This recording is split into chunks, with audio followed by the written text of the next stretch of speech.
hit it, smoke it till we're stupid, twisted, hit it, smoke it till we're stupid, twisted, hit it, smoke it till we're stupid, twisted, hit it, smoke it till we're stupid, smoke a You are now listening to a Power Requires Hustle production. What up, world? This is King Kold the Rapper, and I'm hanging out in the Rabbit Hole studio. My guest this evening is none other than Emily Kirk.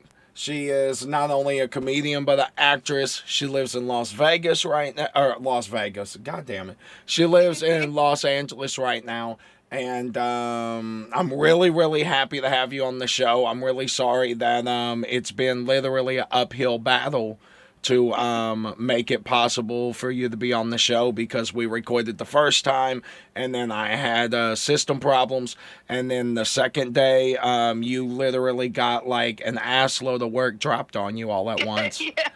Which is awesome, because like I follow you on Facebook and I was able to kind of check out the things you were doing, and that's super cool. Like I'm always really happy when somebody I interview is just busy as shit with work, because if you want something to be done right, you really need to bother somebody that's super busy, you know.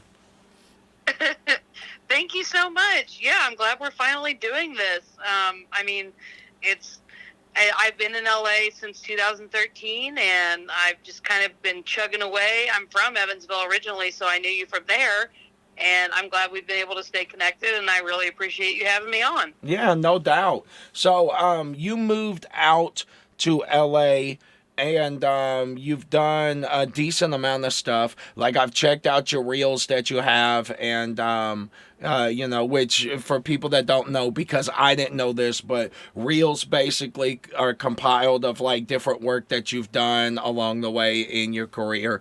I would assume they're in chronological order, but they could be like sectioned off in like drama or horror or whatever the hell you've done. But I think that it's super interesting that you've put so much work into your career. I know that you've done, like when you moved out to LA, you worked in a convenience store, did you not? I worked in this really bougie grocery store. It was in Brentwood, which is a pretty like stitzy area, and it was the kind of place that you would actually, like, people would tip the person bagging their groceries, and you could get tips if you carried people's groceries out to their cars. Like, we took care of people like Steven Spielberg, Arnold Schwarzenegger, Reese Witherspoon, Goldie Hawn, like a shit ton of people. And that's actually like where I've seen the most famous people, is through those jobs. Like, which is hilarious, but yeah, I took care of Adam Sandler one time, and he was really funny because, I mean, to us he's Adam Sandler, but to everybody, or his kids, you know, he's just dad. He's like a big nerd, and we had this fried chicken that we were selling, and he's like yelling at the kids. He's like, "I said get the chicken!" And I'm just like trying to contain myself and not freak out that Billy Madison is like in the store right now. And so then he comes over, and I'm ringing him up, and everything's expensive. So I said the price, and he was just like, "Fuck you." I was like cracking up. I was like, "Oh, what?" And he was like, "Nothing." And he was just asking, like, "Why is this stuff the way it is?" And I said something like, "Oh, well, you know, this chicken's crazy. You don't know what they do to it before you get here." And it kind of made him laugh. And then he, like, pointed at the tip jar, and he's like, "So I'm supposed to tip you?" I said, "We don't have to, but it's always nice." It's and he's like, "So you'll tell everybody I'm an asshole if I don't tip you?" And I was like, "I don't know." But he did give a generous tip. He was really cool. That's awesome, man. I mean, some celebrities, like, I've heard that Tiger Woods went to like this charity thing, right?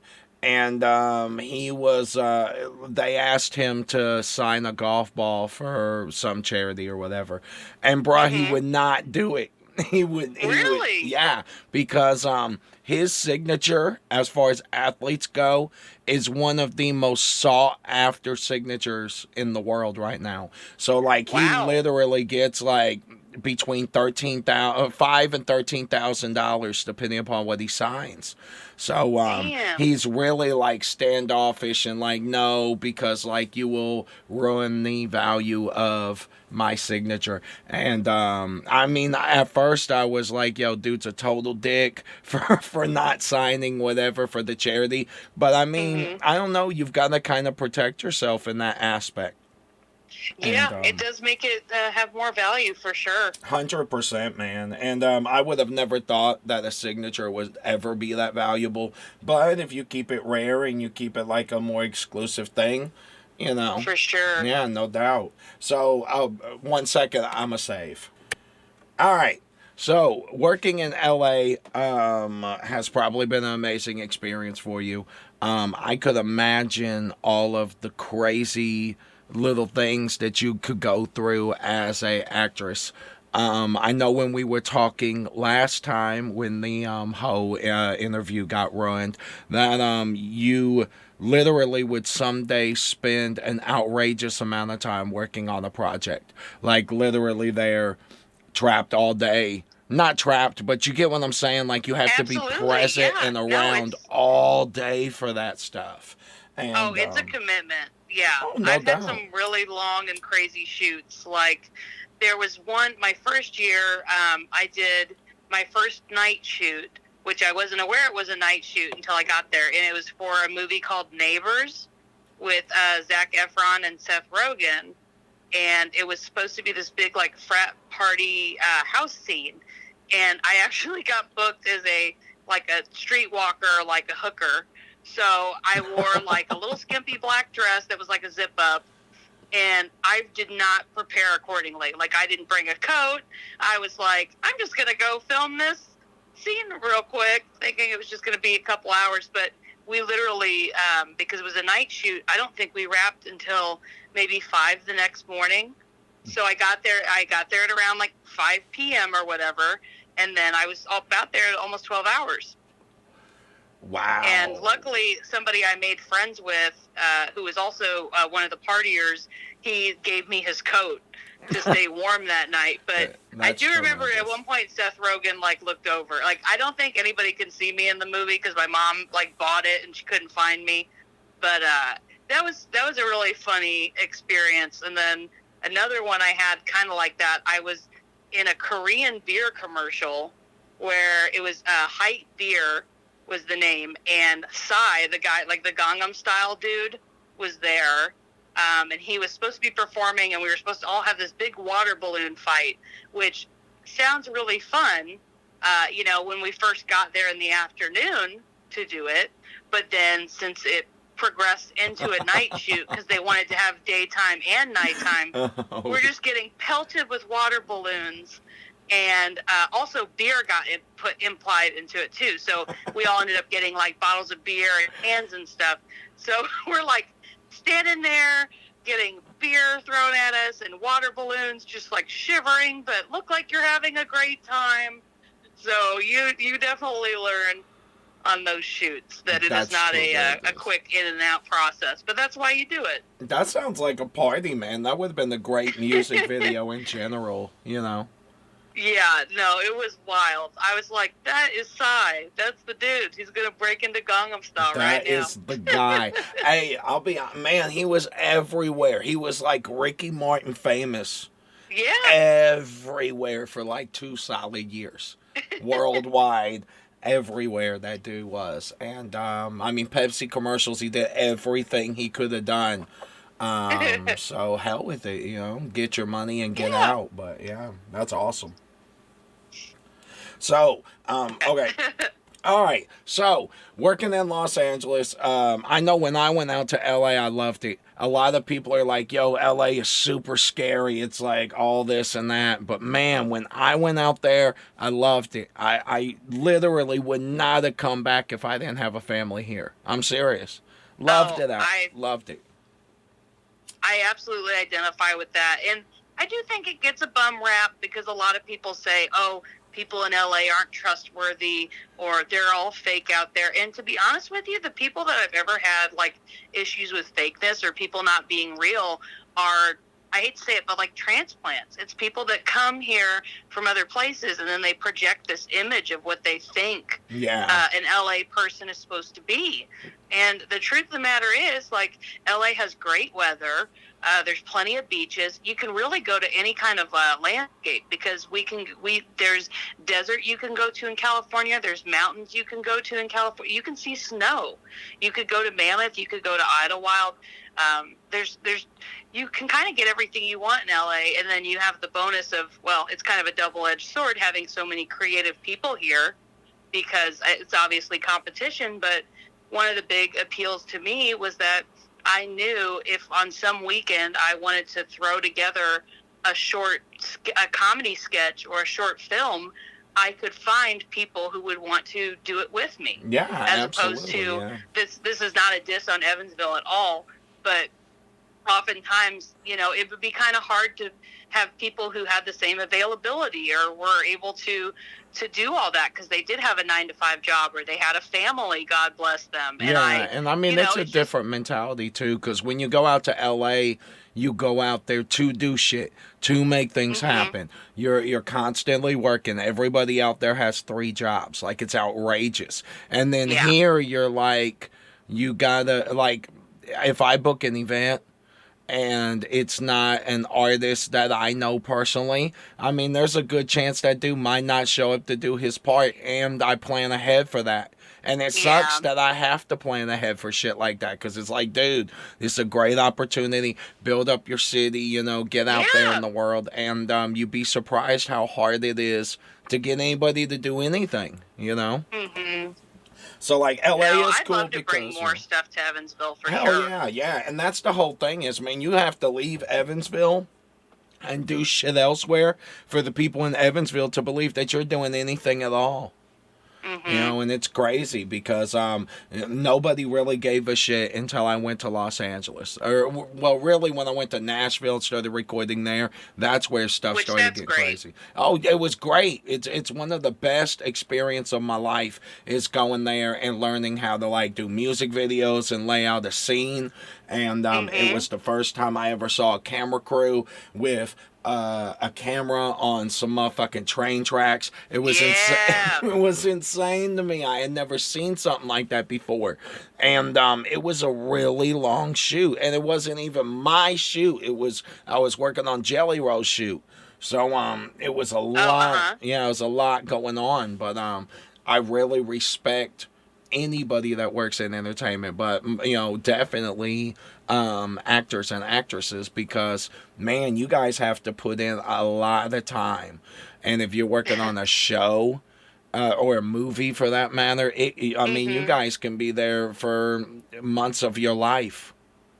Yeah, but that's also why we do it, and that's what's so cool about the whole team. Like, it takes everyone. I mean, actors are great, but, you need a cinematographer, you need a director, you need a gaffer, you need sound. Like, I've always loved theater as well. Like, it takes everybody to make this awesome art.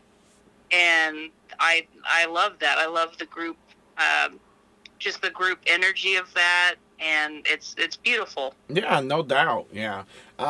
So, did you always have plans to go to Los Angeles and work on, movies and acting gig? Like, was that your first love growing up as a child, or were you planning on doing something else with yourself and acting just kind of happened? I definitely have always loved performing. Whether I knew it or not, well, I did know it. I liked attention, and that sounds bad, but I would walk around and I'd impersonate Princess Jasmine because she was my favorite Disney princess, and I thought she was so cool. And I loved people like Elvira, and I loved these very over-the-top people that had like a really strong sense of self. And I was able to learn, like, oh, an actor did that. And my first the reason I was drawn to acting was because I was like, oh, I can play pretend for a living. But now I feel like it's not only like playing pretend, but it's kind of therapeutic, because I'm a very emotional person, and I'm very vulnerable, and I have a tendency to be empathetic and just cry at the drop of a hat, and not everybody can do that. Like, not everybody can be as emotional, and I think sometimes maybe it's therapeutic for people to watch performances where somebody can be really open, or somebody can be like, maybe somebody who's not really good at crying in front of other people can watch a movie where somebody does cry like that, and it makes them feel a little better, or it makes them feel not so alone. Yeah, I And mean, so, because it's not easy to just turn on emotions like that, and then yeah. yeah, So I've always liked the idea of being able to become different people, and being able to learn about different, like, walk in other people's shoes, and just exploring a lot. And of course, in Evansville, I mean, I had a very supportive family, but at the same time, everybody's like, "Oh, acting's cool, but what's your real job going to be?" yeah, and So like, for a while, I entertained the idea of, like, oh, well, I can go to school for teaching, but really I'm going to try to be an actor.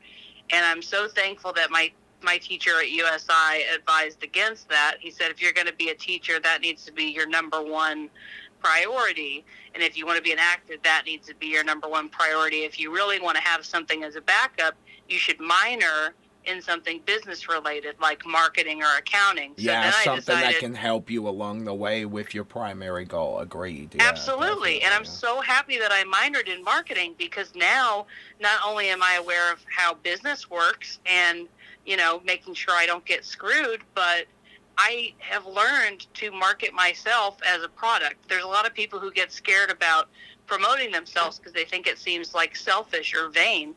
But the fact of the matter is, it's you are your own product, and until you're big, nobody's going to promote you until, like nobody's going to do it until you're a big deal. So you need to show them that you're a big deal. Yeah, you need to show them why you're worth investing energy and time into. I agree. Because 100%. you totally you do the same hustle. You get it. Yeah, definitely. Give me 1 second. All right. So we were talking about how it's one of those things where you kind of have to leave Evansville, which is where we're from, to get any kind of recognition from within Evansville, which is insane because there's a decent amount of people here. It's not a small area by any means. Yeah. So you would figure that, like, and it's not just with entertainment, it's with everything. Like, it's difficult to get a community outreach thing together. It's difficult to do any kind of carnival thing to benefit a kid, any kind of fundraiser. If somebody has cancer, like, crowdfunding is pretty nonchalant here. It's really, really rough. Like, people kind of stay to themselves. They're dedicated to what they do. And with COVID, it's just gotten even worse because we lost several businesses that allowed us to perform in, and that's just the way it is. I wish I would have built or bought a big building myself, and I never did, and it's one of those big regrets. I had an opportunity to buy a nightclub, and I passed on it because I thought the dude wanted a ridiculous amount of money, and he did, but I had it, and I could have gotten it and didn't, and it's one of them things now. There's still time. You never know. Yeah, but things would have to adjust before I would throw so much money into something like that. Oh, yeah. I guess I didn't mean like tomorrow. No, 100%. But yeah, there's always ambitions down the road. I call those ideas George Lucas ideas of mine. Yeah. I don't have the money or the opportunity or the time to do it yet. But dude, there's a lot of things I want to do in my life still. And, one of those things is definitely on my own nightclub or building that's big enough to use as a theater hall or, a rental place, Yeah.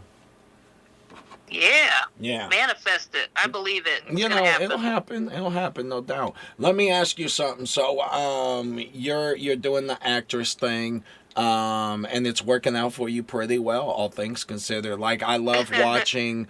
I've literally followed you since like you were super young, and have watched you just figure out this thing the whole time, and it's really a beautiful thing because it's hard to get anybody to like really pay attention to what you're doing and embrace it just in general, but being an actor or somebody that wants to go to like Los Angeles, dude, you will have 100,000 naysayers, and you will have so many people that are in their feelings because it's probably their dream or their ambition was to be something bigger than what they are, and they can't because they're the couch potato that sits at home instead of getting out there and following your dreams. So, dude, I do definitely tip my hat to you because just going to LA was nerve wracking. I could imagine moving there and then trying to make it in that world. It's tough. 100% Thank you tough. so much. That's Yeah. really kind of you to say. And it is scary, especially the first year is very hard. Especially, I mean, luckily I don't feel like I ever had a mentality of like being a big fish in a little pond. But I think a lot of people that come out here do feel that way, and they're used to being really hot in their hometown, and then they come here and it's like there's actually quite a few people that look like you and can do what you do. So going back to the marketing minor, you have to constantly be making your product interesting and unique and different and seeing what you can offer that nobody else does. And that's why I use the term get kirked. Like every time I do comedy or anything, I say, I'm Emily Kirk and you just got kirked, because I had a director once who told me, I was doing a production actually in Evansville, and her name was Kensington. And after we'd done a scene, she said, I love every time you go up there, we get kirked. And it's amazing, and please don't ever stop doing that. And I didn't completely understand what it meant because it just sounded funny. But after thinking about it, I was like, yeah, I am the only one who can get you kirked because I'm the only one who does what I do. That's I'm tremendous. the only one that can bring. It's not to say that, like, I'm the funniest person ever or I'm the best dramatic actor ever, but I'm the only one that's going to give it to you how Emily Kirk can give it to you. Yeah, the one and only type deal. Yeah, and I don't mean that in, like, a vain way or like I'm better than other people way, but No, it's that beautiful individuality we all have. Look, in a way, it's not being better than somebody, but it's definitely being different. Like going on television is a big deal. And I actually did television before I ever released an album professionally. I worked, oh, that's cool. Yeah, I worked with NBC in Chicago for a while, and it was great because literally they picked me up from the airport. Like, they flew me up there, picked me up from the airport with a cardboard cutout that said King Kold on it, which was badass. Whoa! And I worked with them for like 6 days. And then afterwards, the little shit that we did, it became such a big deal. And I ended up not working with them again because I didn't like the producer that I worked with for the show. And it was one of those things where, like, it did phenomenal, but I only did the one thing and that was it. And they wanted me to do all this ridiculous, obnoxious shit. And it just wasn't something I was really terribly ambitious about. And I wish I would have been more about it, but I was a young person. And but also you got to go with your gut. And if you weren't feeling like it was genuine and you weren't feeling like you were going to be like artistically fulfilled, I don't blame you for walking away. Look, it was a situation if they called me. So I was like, cool, I'll check it out. And when I went up there to work with them, it was cool. Like, NBC was amazing. Just seeing all the stuff they could do in such a little area. Like, their green rooms were super tiny. But when I was up there working with them, I was sitting in the green room waiting to film and found out that Proof from D12 died. And it was a really crazy thing because I have a bunch of my buddies in music that have worked directly with him. And it was just, and I always wanted to work directly with him. And then, like, I was literally about to have the most impactful thing in my career ever happen. And, like, that dude's career ended same day. Super crazy. Wow. Super crazy that even happened.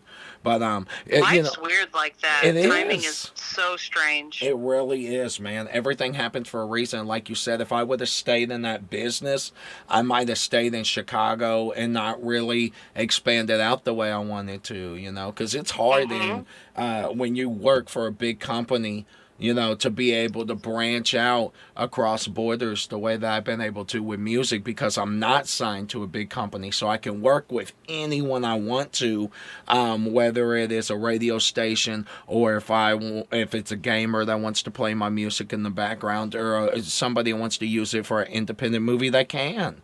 I don't have to, they don't have to jump through all these hoops and pay all these people just to get to Mm-hmm. yes. But I feel like in a lot of businesses, especially one where you're roped to NBC, man, you can't reach out to anyone legally. You can't even talk Mm-hmm. about a contract when under a contract.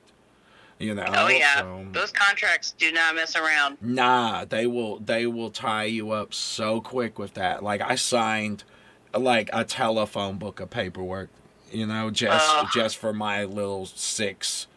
I think it was like a six episodic thing. Nothing Oh huge, yeah. nothing big, and it didn't blow up into anything. But it was cool to work with them. It really was.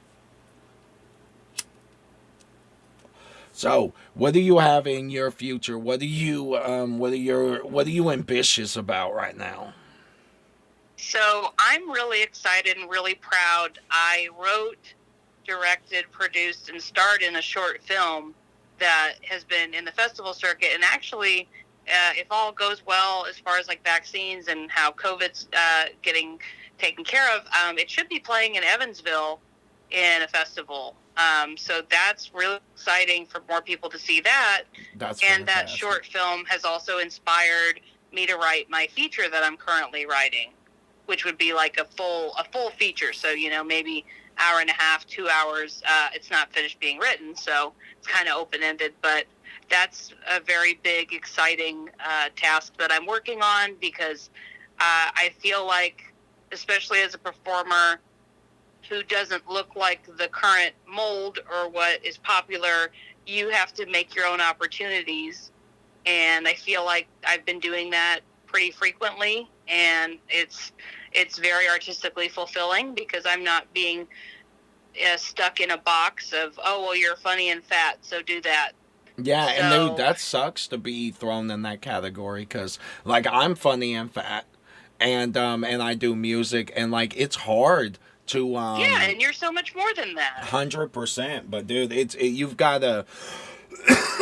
Sorry, you almost have to sell an outrageous amount of your personality for it to really make an impact. Like, for example, if you drive past a billboard, on average, it takes the normal American 10 times to see that billboard before they give a shit about what it says.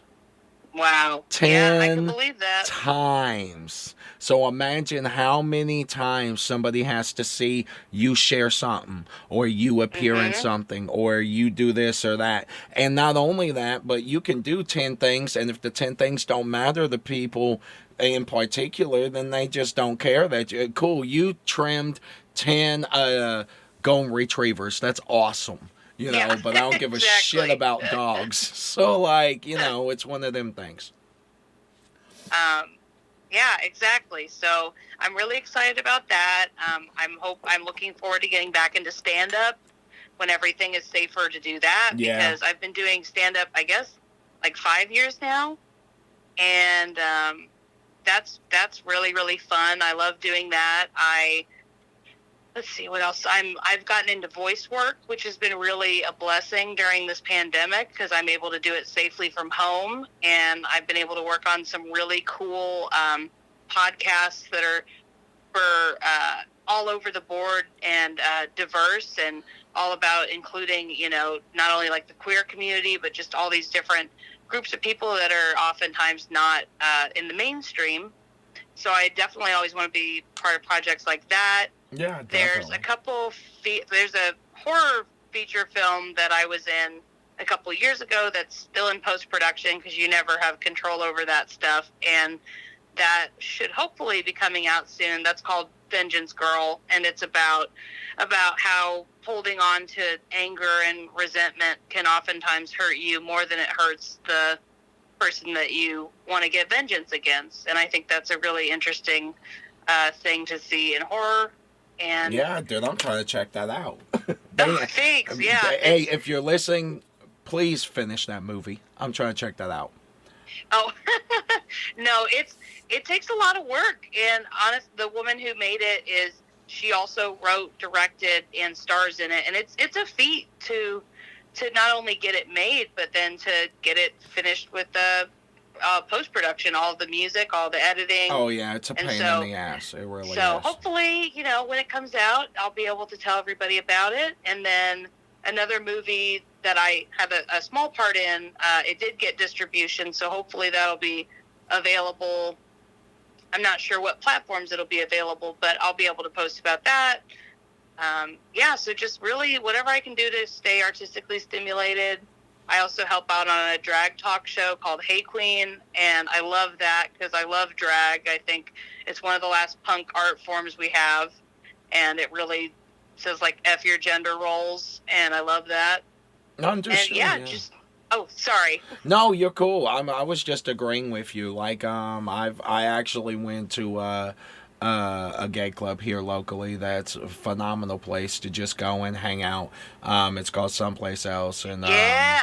Yeah. So I have a friend that used to work there, and he was kind enough to reach out to me, and he said when COVID was done, he said if I wanted to have like a screening of my short film up there, they'd be happy to do it. And I was like, oh my God, that's so cool. You should totally do that. I'll definitely show up to participate in that and support you.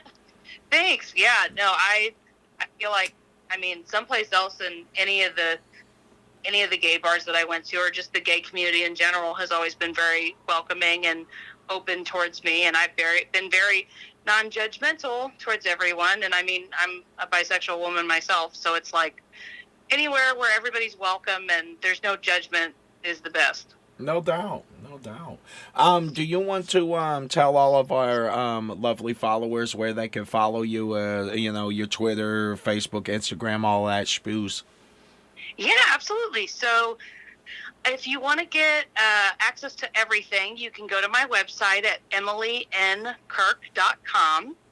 If you'd like to follow me on Instagram, I'm pretty active on there. It's at GetKirked. And then if you want to follow my Twitter, where I try to be witty, it's at GettinKirked. So GettinKirked. But it's really easy to find all my socials if you just go to emilykirk.com. And yeah, I love collaborating with other artists, and you can feel free to reach out if you have any ideas or projects that you'd like to talk about. Fantastic. Well, Emily, we appreciate you being on the show. I can't believe we finally got through this damn thing and made it work, and it turned out just as amazing as I thought it would. Thank you so much. Yeah. I'm so happy to be a part of it. Yeah, we will be filming season 3 sometime next year, probably early next year. We might even start filming in the fall. We'll figure it out. But once we start doing that, we would love to have you back on the show to catch up with you and see what you've been doing. Yeah, I'd love to. Thank you. Yeah, no doubt. Well, thank you for being part of the show. Definitely everybody listening at home, follow Emily, findher.com, follow her on Twitter. And definitely, if you have any questions, feel free to email the show or follow us on Twitter at The Real King Kold. You can follow me on Instagram at The Real King Kold. I'm on Facebook as King Kold or as Richard Westbrook, which is my real name. And you can always email to the show, therealkingkold@gmail.com. Thank you again, Emily Kirk, for being on the show. I do appreciate you. And thank you, everybody, for listening.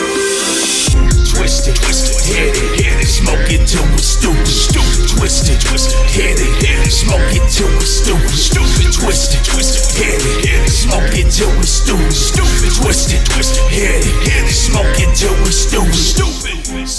You are now listening to a Power Requires Hustle production.